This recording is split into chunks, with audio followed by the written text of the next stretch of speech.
sejam bem-vindas e bem-vindos ao canal Var História. Hoje temos a honra de entrevistar Hebe Matos, que atualmente é professora titular livre da Universidade Federal de Juiz de Fora, além de professora com credenciamento pleno no programa de pós-graduação em História da Universidade Federal Fluminense, instituição onde ela desenvolveu a maior parte da carreira dela. Eu não hesito em dizer que a professora Hebe é uma das maiores especialistas na história e na memória da escravidão em atividade hoje no Brasil e provavelmente também no mundo, além de ter importantes contribuições às áreas de história oral e história pública, que foram desenvolvidas sobretudo em torno do Laboratório de História Oral, o LABOI, hoje vinculado tanto à UF quanto à UFJF, do qual ela é coordenadora associada também. Em meio à vasta e densa produção bibliográfica da professora Hebe, eu destaco os livros Ao Sul da História, Lavradores Pobres na Crise do Trabalho Escravo, editado pela primeira vez em 1987, também Das Cores do Silêncio, Os Significados da Liberdade no Sudeste Escravista, Brasil, século XIX, livro que foi originalmente publicado em 1995 e que já contou com diversas edições, além de uma tradução ao francês. E Memórias do Cativeiro, Família, Trabalho e Cidadania no Pós-Abolição, livro escrito em parceria com Ana Lugão, que deu origem ao documentário de mesmo nome, ambos lançados em 2005. A professora Hebe foi uma das organizadoras da Oxford Encyclopedia of Brazilian History and Culture, lançado em 2022, e do livro Historiadores pela Democracia, o golpe de 2016, A Força do Passado. Ela coordena também o banco de dados e as exposições do projeto Passados Presentes, Memória da Escravidão no Brasil. Em 2014, criou com Marta Abreu o blog Conversa de Historiadoras, que segue ativíssimo e cada vez mais relevante, quase uma década depois. A professora Hebe está aqui na UFMG a convite do Departamento de História para realizar a conferência de abertura do segundo semestre letivo de 2023. Professora Hebe, em nome de toda a equipe da revista, eu agradeço imensamente a sua disponibilidade e a sua gentileza em conversar conosco.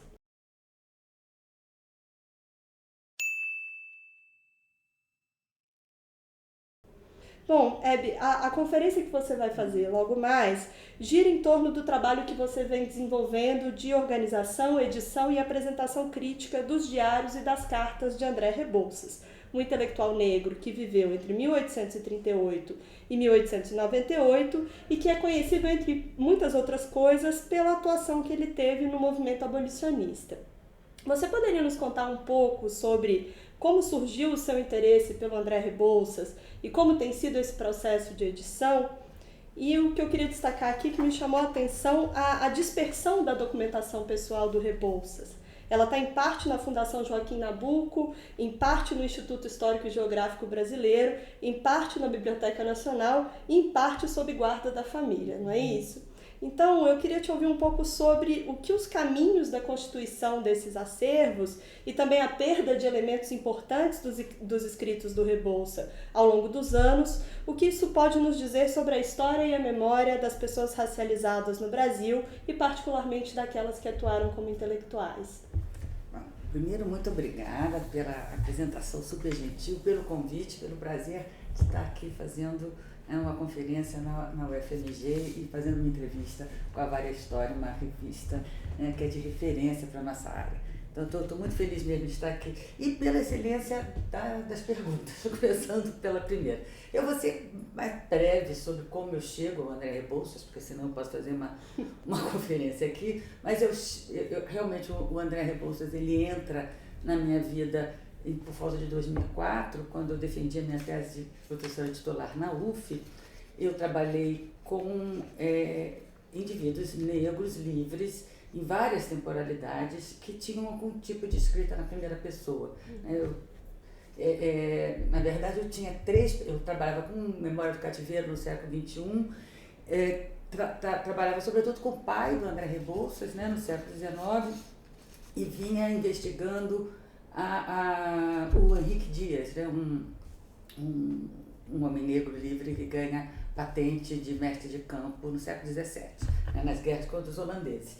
eu resolvi juntar tudo numa tese e explicar para mim mesma porque eu estava trabalhando, né, numa perspectiva tão ampla. Então, eu não vou seguir muito por aí, mas naquele esforço, né, de em 6 meses fazer uma reflexão, e aí eu percebi que era uma reflexão sobre racialização e memória do cativeiro na longa duração, na história do Brasil, e foi aí que eu, trabalhando com o pai, eu resolvi também dar uma olhada nos escritos do André. Li a parte, né, tem uma boa parte dos diários dele, que estão, uma seleta dos diários que estão, foi publicado em 1938, eu li o texto publicado e ali me chamou a atenção algumas poucas cartas que ele escreveu durante a viagem à África, onde ele se afirmava, né, africano e negro. E isso destoava do resto do diário. E foi ali que eu comecei, eu fui à Fundação Joaquim Nabuco, fotografei as cartas da África desse período.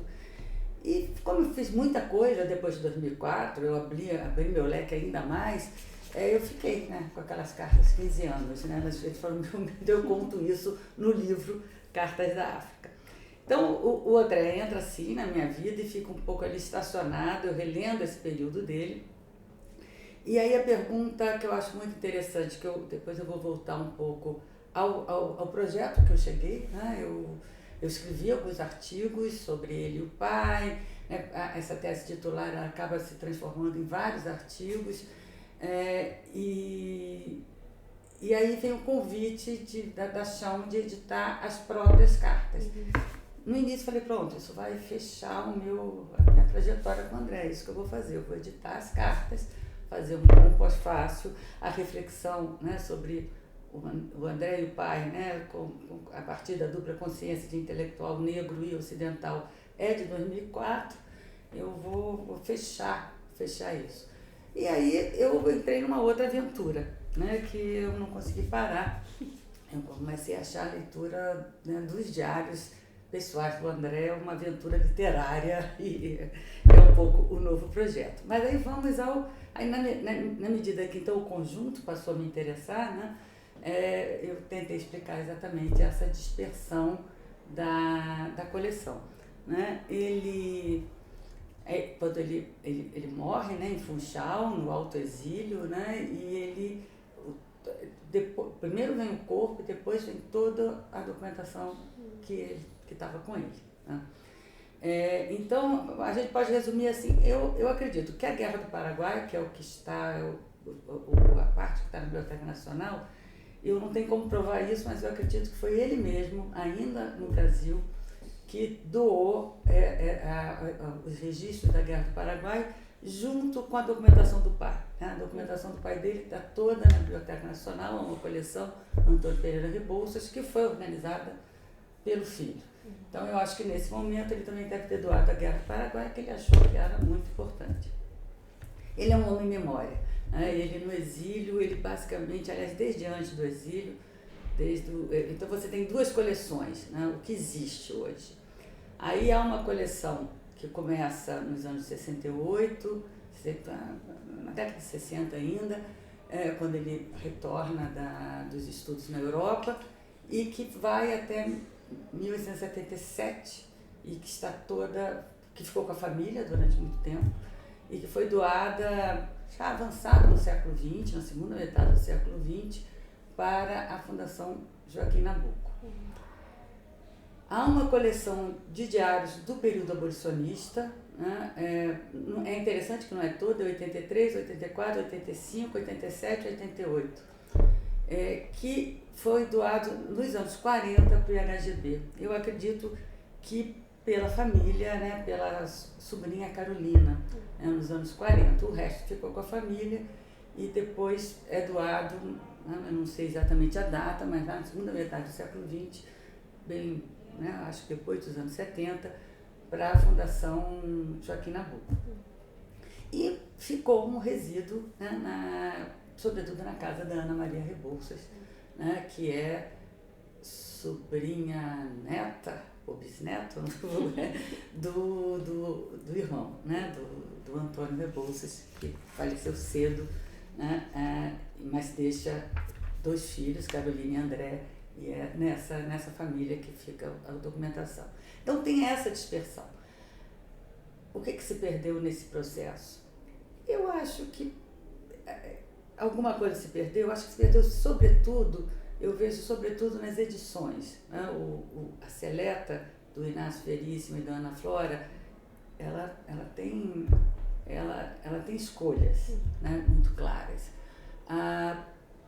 Por que não doaram o Diário de 1986 para o IHGP? Deve ter sido alguma razão. Mas eu acho que o que se perdeu foi o André Rebouças que decidiu. Quer dizer, por exemplo, não existem diários entre 1877 e 1982. Eu estou escrevendo exatamente sobre isso, sobre essa ausência de diários. E a minha hipótese é que foi ele que destruiu esses diários. Né? Ele disse que não escreveu, isso é o que ele disse. Mas, ao mesmo tempo, ele deixa pistas que esses diários existiram. Então, eu acho que ele não quis deixar esses diários para a gente ler. Né? Ele se refere a uma série de outros diários. O Diário Especial, o Diário de Viagens. E esses diários, algum pode ter sido desaparecido por não ter ficado ainda residualmente com a família, porque acharam que não era muito importante. Mas eu acho que muita coisa também, ele ficou, os últimos anos da vida, num trabalho de memória. Né? Então, isso que ele lega, né? Apesar de ter sido, eu escrevi isso semana passada, muitos atores nessa história dessa coleção, eu ainda acho que o ator principal é o próprio, o André Rebouças. É uma hipótese muito plausível se ele é tão fortemente um homem-memória, como você dizia há pouco. Eu queria agora que a gente falasse mais especificamente sobre o artigo Um Tolstói Africano, André Rebouças e um Outro Ocidente, publicado na edição de setembro a dezembro de 2022 da revista Estudos Históricos. Você escreveu esse trabalho em coautoria com Robert Daibert Jr., professor da Universidade Federal de Juiz de Fora, durante um estágio pós-doutoral que ele realizou sob sua orientação. Estágio este que também resultou em um excelente artigo que acaba de ser publicado na Vara História com o título Um Pitágoras Africano entre o Brasil e o Exílio, André Rebouças e a Crença na Evolução do Cosmos, 1888-1893. Na introdução de Um Tolstói Africano, vocês ressaltam uma espécie de paradoxo nos estudos sobre André Rebouças. Embora ele seja, na expressão de vocês próprios, um dos intelectuais negros mais conhecidos do cenário brasileiro oitocentista, os estudos que debatem a trajetória dele, a partir de questões raciais, só foram ganhar força no começo dos anos 2000. E pensando inclusive no fato de esse artigo ter saído em um dossiê maior sobre experiências intelectuais negras no Brasil e nas diásporas, eu queria te ouvir sobre como você percebe esse silêncio em torno da trajetória do Rebouças e também de que modos esses estudos mais recentes têm tensionado e deslocado esse revelador desinteresse pelas dimensões ligadas ao racismo.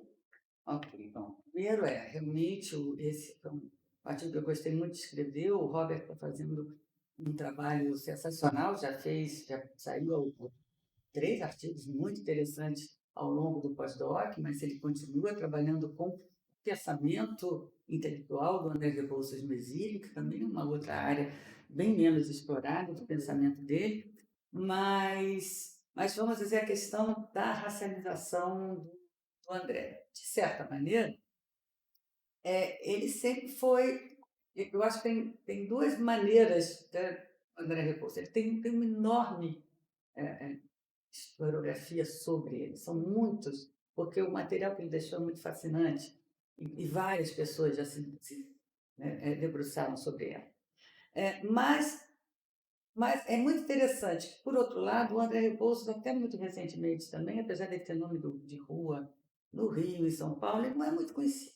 É como se um engenheiro negro tão importante quanto ele foi fosse uma figura que não deveria ter existido. Então, as pessoas escrevem, e a coisa não pega, não entra no imaginário popular, não entrava, né? Acho que essas coisas estão mudando muito rapidamente.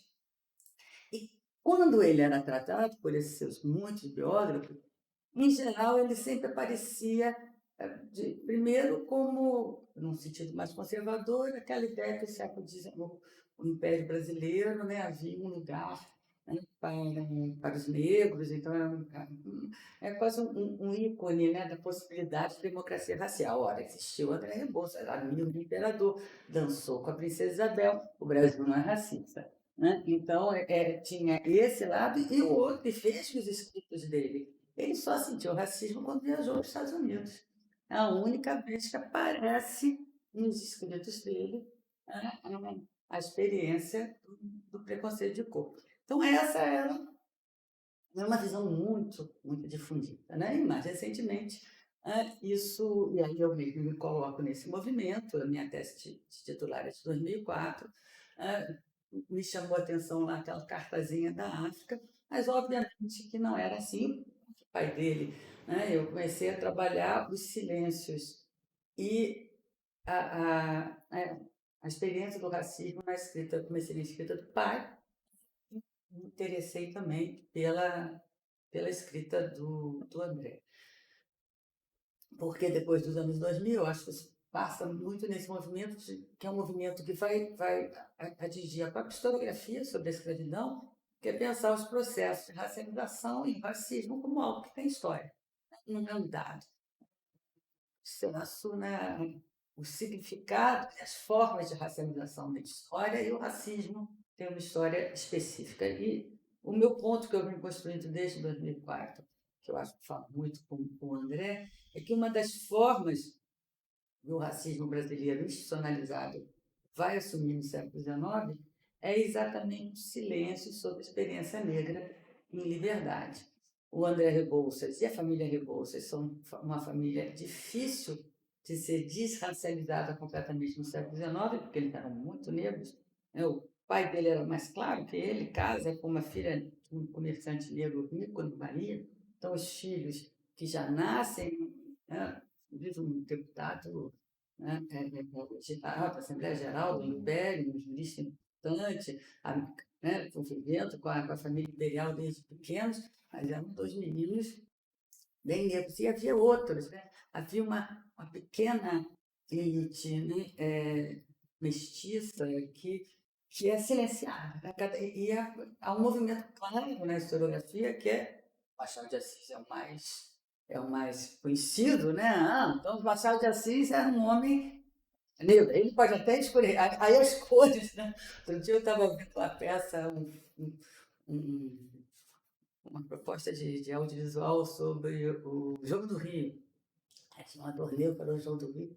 Mas João do Rio era negro e era um homem mestiço. Né? Mas então você vai descobrindo essas experiências negras e essas experiências do racismo que jogaram, muitas vezes jogaram com silêncio na sua própria escrita de si. Mas o meu ponto fundamental é que a escrita de si é quase compulsiva, tanto do Antônio Pereira Rebouças, que é o pai, quanto do André, são em si uma forma de, de afirmação antirracista. É quase como dizer eu existo nesse lugar. Olha, eu sou amigo do fulano, eu for nesse lugar, eu existo, estou transitando nesses espaços. Né? Isso é muito forte na escrita do pai e isso é muito forte na escrita do filho. E se você presta atenção nesse ponto, você vai perceber uma série, ou e dá um pouquinho, uma olhada rápida na imprensa de época, você vai encontrar uma série de experiências né, de racismo bem óbvias que eles vivenciaram e as formas com que eles lidaram. As formas, em geral, no Brasil, não vamos falar nisso. Né? O silêncio tem um lugar, né, uma forma desse. Aí eu vou falar horas se eu for falar sobre o silêncio. Mas eu acho que esse é o ponto importante, é pensar, né, a escrita de si do André Rebouças, ela própria, como uma forma de afirmação antirracista. Porque é uma coisa que ele nunca fez em vida, ele se queria universal, por isso Tolstói. Né? Antes do Tolstói, ele faz, antes ou mais ou menos na mesma época, mas ele faz se afirmar muito na África como Ulisses africano. Né? Eu tenho voltado muito a Ulisses, porque ele cita, ele trabalha muito na metáfora. Né? Ulisses e o meu, seu escravo. Então ele pega o escravo do Ulisses, ele se identifica ao mesmo tempo com o rei de Ítaca e com o escravo Eumeu, e ele trabalha essa dualidade nas cartas africanas, mas ele também se identifica muito com Ulisses, que é um Ulisses retomado, né, pela Divina Comédia, que é o Ulisses que não para de viajar, que retorna à viagem mesmo depois que ele vence a guerra, né? Que ele até encontrar um povo que não cita isso, que não conhece o sal e que confunde o remo com o pá de joerar trigo, né? E ele, como ele não vai encontrar esse povo, ele não vai parar nunca de viajar. Essa ideia do gosto pela viagem, também eu estou falando nisso porque é o volume que eu estou terminando de editar, é muito forte na experiência do André, e essa busca do universal, né? Um universal que é o mesmo, que se define a partir dessa especificidade que ele vai construir cada vez mais como africana, né? Eu gostei muito na pergunta, né? Eu acho que no artigo com o Robert, porque o Robert trouxe muito o Tolstói, eu já tinha falado um pouco da fascinação dele pelo Tolstói, mas o Robert me propôs, falou, o que está lendo o Tolstói? Exatamente o que o Tolstói está dizendo. Né? E eu gosto muito da sua pergunta quando essa Rússia aqui também é um ocidente que é duplo. Então ele tem uma relação muito forte com a escrita do Tolstói, e aí ele constrói um universalismo mais específico.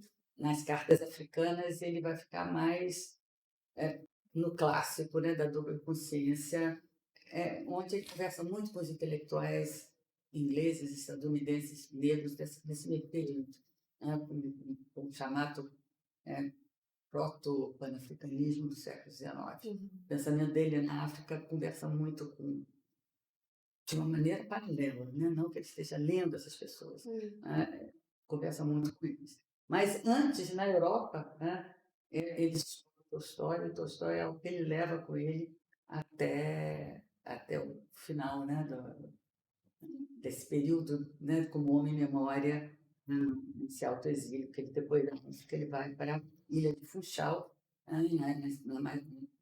no arquipélago das Madeiras, onde ele não vai sair, né, ele vai ficar até a morte em 1998. Bom, eu acho que é isso. Eu acho que eu queria marcar aqui principalmente o quanto quanto ele conhecia de Rússia, né? Não só o Tolstói, mas como ele também pensava a realidade, sobretudo da emancipação dos servos na Rússia, para pensar na questão da emancipação, né, da abolição da escravidão no Brasil. Hebe, para encerrar, eu queria que você comentasse brevemente a sua trajetória de pesquisa em história oral e o seu envolvimento com projetos da chamada história pública.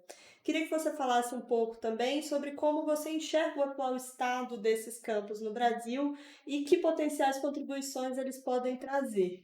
Ou, para mobilizar uma dimensão mais propriamente política, de que modo o diálogo com diferentes públicos pode favorecer a atuação de historiadoras e historiadores pela democracia, para retomar o título da coletânea que propôs um exercício de história imediata, como vocês próprios dizem na introdução, em meio aos ataques que as instituições democráticas brasileiras sofriam em 2016 e que eu lamento dizer que só se aprofundariam desde então. Pois é. Bom, eu nem sei se vou pegar a resposta pelo viés mais óbvio, que é pensar a dimensão política que a ação da história pública tem, ainda mais num momento global de crise da democracia. Eu acho que isso é algo que todo mundo tem muito claro e que explica muito porque a história pública é uma prática que tem se tornado mais importante, cada vez mais compartilhada por pessoas, por historiadores mais diversos. Mas eu queria puxar talvez um pouco para pensar, você começou falando, né, da trajetória de pesquisa, que eu chego um pouco a ações que se chama de história pública, né, de voltar para públicos mais amplos. Esse movimento me levou a eu trabalhar cada vez mais, pensar um pouco a própria história da prática historiográfica. Acho que essas duas coisas estão fortemente conectadas, né? Agora, na UFJF, a minha cadeira passou a ser historiografia brasileira. Né? E eu acho que tem dois autores dos anos teóricos, né, que não são, uma não é provavelmente a historiografia, mas que para mim se tornaram muito importantes nos anos 90, que é a Donna Haraway, quando escreve Saberes Localizados, e o Michel Rolf criou o Silence the Bar. Né? São dois textos, eu acho que desde os anos 90 está colocado que a gente pensar a história da historiografia não é só pensar o problema do historiador, mas também o jogo de narrativas e silêncios que seus problemas colocam e o contexto, né, do qual o historiador, né, consegue formular seu problema, né? De onde ele fala, né? Qual o contexto da própria prática da história. E eu acho que hoje, quando a gente pensa em história pública, né, a gente tem que pensar também a diversidade das autorias. Né? Eu acho que pensar a autoria na prática historiográfica. Então, é um pesquisador, o lugar do historiador não é um lugar neutro, é o historiador e seus públicos. São os historiadores e seus públicos. Né? E eu acho que há um movimento de ampliação da historiografia, até todo esse jogo do silêncio. Por que a questão do racismo e da racialização não é uma questão, mesmo para quem trabalhava com história da escravidão no Brasil? Né? Era a impossibilidade de pensar. Eu vivi isso na minha trajetória pessoal. É preciso me colocar como autor na história da minha historiografia para explicar por que, quando eu escrevi ao sul da história, no final os silêncios se tornaram uma história meio retrospectiva, mas lá todos os títulos dos livros dessa história retrospectiva faziam algum sentido, né? Ao sul da história, das cores do silêncio. Né? Depois aí eu já começo a ser mais falar menos do silêncio e mais objetivo, memórias do cativeiro. Né? Aí você começa a quebrar silêncios, né? Racismo, racialização como processo, né? Não como um dado.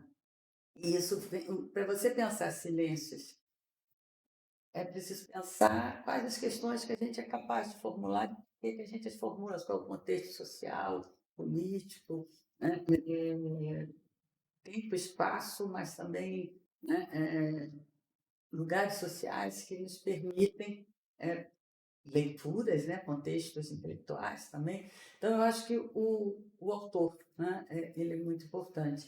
E cada vez mais eu acho que diversificar os lugares desses autores explica muito das questões mais recentes, né, da mudança de leituras, né, sobre o passado, certos silêncios que depois que você quebra fica assim meio óbvios, mas que eram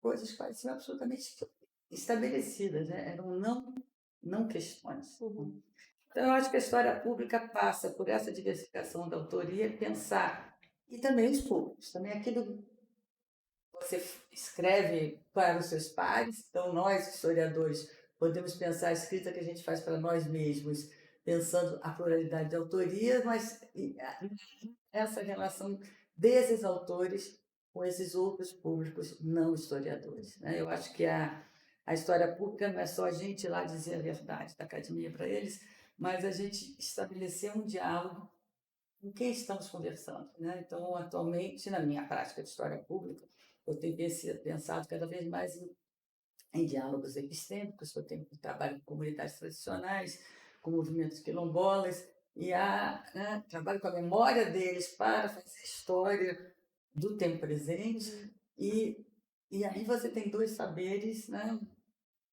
que dialogam. Né? Eu não acho que eles sabem mais que eu, mas também acho que eu não sei mais que eles. Tanto que eu preciso lá ficar fazendo entrevista com eles eternamente para descobrir novas coisas. Então, como a gente estabelecer, né, um diálogo, né? A gente levar, né, quais são eu tenho que levar isso não como uma verdade, mas como eu autor, eu o meu contexto, eu aquilo que eu sei, eu e meu saber, e, e os saberes que eu quero ouvir. Né? Eu acho que eu vejo hoje a minha prática de história pública assim, uma prática radical que a autoria é fundamental. Né? E eu acho que para terminar, a minha experiência, né, de orientação tudo aqui em Minas, agora na Federal de Juiz de Fora, tem concentrado nisso. Me interessa trabalhos de pesquisas construídos de uma perspectiva extremamente de um olhar de observação específico. Né? Acho que é esse o trabalho que a gente tem, eu tenho tentado fazer aqui e eu estou gostando muito. Maravilha, Eve. Em nome da equipe da revista, agradeço muitíssimo por essa conversa tão rica e tão instigante. Convido todas e todos a explorarem o dossiê Experiências Intelectuais Negras e também o artigo do professor Robert, que de alguma forma também tem um dedo forte da Eve. Obrigada.